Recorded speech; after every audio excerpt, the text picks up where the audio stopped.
Buenos días. Hoy Ángela Montaño, María José Córdoba, Julián Madrid y yo, Clarisa Burs, les vamos a platicar un poco sobre el derrame en Cadereyta. Hace 6 años, el municipio de Cadereyta Jiménez, en Nuevo León, sufrió uno de los peores ataques a su ecosistema jamás vistos, un derrame de un ducto de Pemex en el río San Juan. A pesar de haber sido ya en el 2014, los daños colaterales a la flora, fauna y agua del municipio siguen siendo muy notorios. Esta situación causó que los seres vivos y distintos cuerpos de agua fueran contaminados, poniendo en riesgo la fauna y flora, haciendo que fuera imposible obtener recursos de la misma y afectando por lo menos a 3.500 habitantes de Cadereyta. Los habitantes pidieron una indemnización ya que el desastre se extendió alrededor de 6.5 kilómetros y dañó los ejidos en los que se trabajaban, sobre todo sembradíos de naranja, además de 11.5 kilómetros de pozos y canales de riego contaminados. En este problema se involucran dos compuestos, el petróleo y el agua.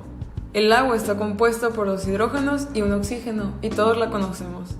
Esto lo utilizamos para tomarla, bañarnos, cocinar y un sinfín de cosas más. Luego, el petróleo está compuesto de hidrocarburos, compuestos orgánicos formados principalmente por carbonos e hidrógenos. Estos son el metano, etileno, hexano, benceno y octano. Para que se den una mejor idea de qué usos tienen, el metano es comúnmente encontrado en las casas, utilizado para la calefacción o para cocinar. El etileno es de los compuestos orgánicos más utilizados para madurar frutas.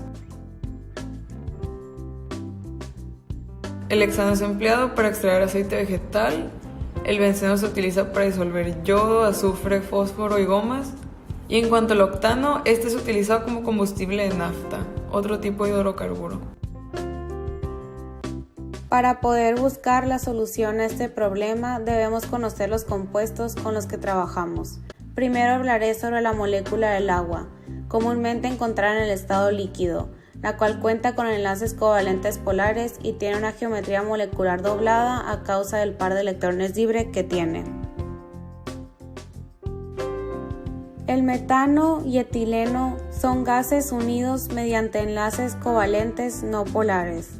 El hexano, benceno y octano son líquidos, también unidos por enlaces covalentes no polares.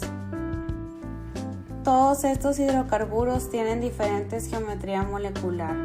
El hexano tiene una geometría molecular tetraedral. El etileno tiene una forma trigonal planar. El metano tiene una forma tetraedral. El octano está organizado de forma tetraédrica y angular. Y el benceno tiene una geometría molecular de ciclohexeno.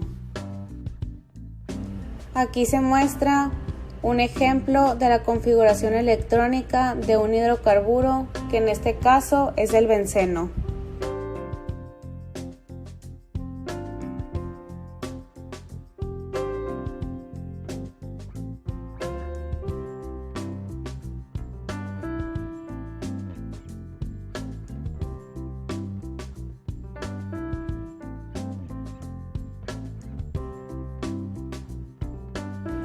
Aquí podemos observar la configuración electrónica del agua.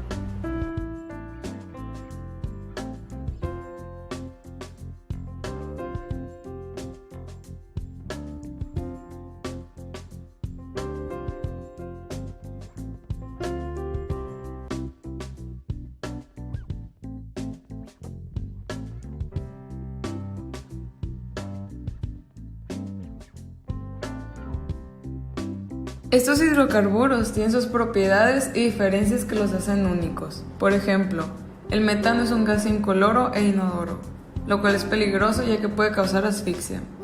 El hexano y el octano son incoloros también, pero tienen un olor parecido al petróleo o la gasolina. El benceno es incoloro, pero tiene un olor distintivo por ser dulce, lo que es un buen indicador ya que este es muy peligroso. El etileno es incoloro, pero se describe que tiene un olor agradable. Aquí ven los ejemplos de la viscosidad y puntos de ebullición de estos componentes.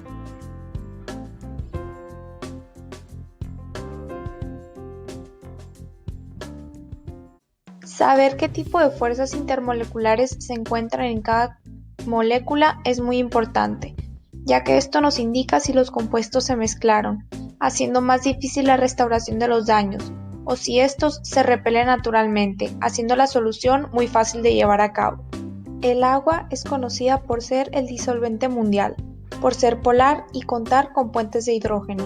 El etileno es soluble en su estado líquido aún al ser no polar y contar con fuerzas de dipolo-dipolo inducido. El metano y el benceno también son poco solubles en el agua, ambos siendo no polares y con fuerzas de dipolo-dipolo inducido. Los compuestos sobrantes, los cuales son el hexano y el octano, también son no polares, con fuerzas intermoleculares de dipolo-dipolo inducido.